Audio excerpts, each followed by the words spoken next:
नमस्कार प्रेक्षकांनो, लग्नानंतर होईलच प्रेम मालिकेच्या पुढील भागात आपल्याला खूपच धमाकेदार ट्विस्ट पाहायला मिळणार आहे। तर प्रेक्षकांनो, मानिनी आता खूपच चिडलेली असते। मानिनीने कॅफेमध्ये टेबलावरती जे आणि के अक्षर बघितली होती, त्यामुळेच तिचा अजूनही संताप होत होता। तिचा काव्याकडे बघण्याचा दृष्टिकोनच बदलून गेला होता। तिच्यासाठी काव्य ही पार्थचं आयुष्य उद्ध्वस्त करणारी मुलगी बनली होती। तर आता काव्य कॅफेमधून घरी आलेले असते। घरी आल्यावर काव्य आणि नंदिनी दोघीही एकत्र येऊन घरामध्ये घटस्थापनाची पूजा करतात। त्यानंतर काव्य घाई गडबडतच रूममध्ये जाते आणि तिला आता भीती वाटत असते की मानिनी काकूंचा माझ्याशी बोलण्याचा सूरच बदलला आहे।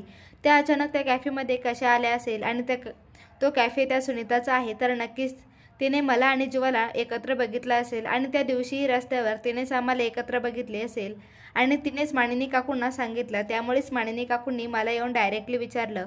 नक्कीच मानिनी काकूंना माझ्यावर खूपच जास्त संशय आला आहे, पण मी आता त्यांना कसं पटवून देऊ की मी आता कोणावरही प्रेम करत नाहीये आणि ज्या व्यक्तीला मी त्यांच्या आयुष्यातील नेगेटिव्ह एनर्जी वाटते त्या जीवाची मला माझ्या आयुष्यात एकही आठवण ठेवायची नाहीये। मी त्याला कधीच विसरले आहे। तेव्हा काव्याला आठवते की तिच्याकडे तिचा आणि त्याचा एक फोटो आहे। मग आता काव्य तो फोटोही जाळत असते। तेव्हा नेमकी मानिनी घरी येते आणि घरी आल्या आल्या ती डायरेक्टली काव्याच्या रूममध्ये येते आणि काव्याला म्हणते की काव्य, फोटो जाळल्याने आणि पुरावे नष्ट केल्याने तुझं प्रेम प्रकरण समोर येणार नाही असं नाही। मला सगळं काही समजलं आहे। तुझं अजूनही त्या मुलाबरोबर अफेअर चालू आहे। तेव्हा काव्य मानिनीला समजावण्याचा प्रयत्न करत असते। नाही हो काकू, मी खरं सांगते, तुम्हाला माझं आता कोणत्याच मुलावर प्रेम नाहीये।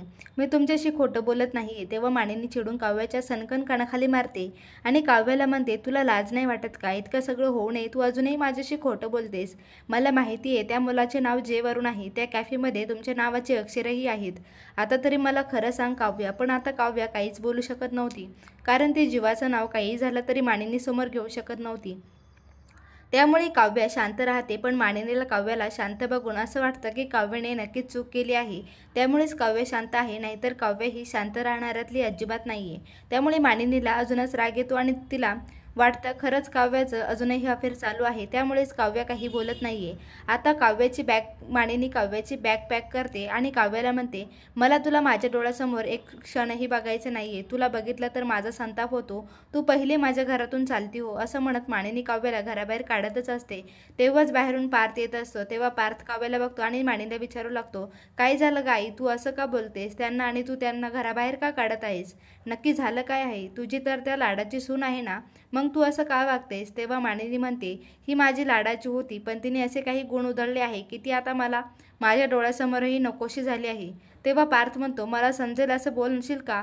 तेव्हा मानिनी म्हणते, तुझ्या बायकोचं अजूनही दुसऱ्या कोणत्या तरी मुलासोबत अफेअर चालू आहे हे ऐकताच पार्थची मात्र पायाखालची जमीनच सरकते, पण त्याचा काव्यावर तितकाच विश्वास असतो। त्यामुळे तो आईला म्हणतो, काव्य असं काही करणं शक्यच नाही आई, माझा त्यांच्यावर पूर्ण विश्वास आहे। मी गेल्या 2 महिन्यापासून त्यांच्यासोबत राहतो आहे। त्यांचा स्वभाव, त्यांची दुसऱ्याबद्दलची असणारी तळमळ ती मी माझ्या डोळ्यांनी बघितली आहे। त्या काही झालं तरी कोणाचाही विश्वासघात करणार नाही आणि माझा तर मुळातच करणार नाही।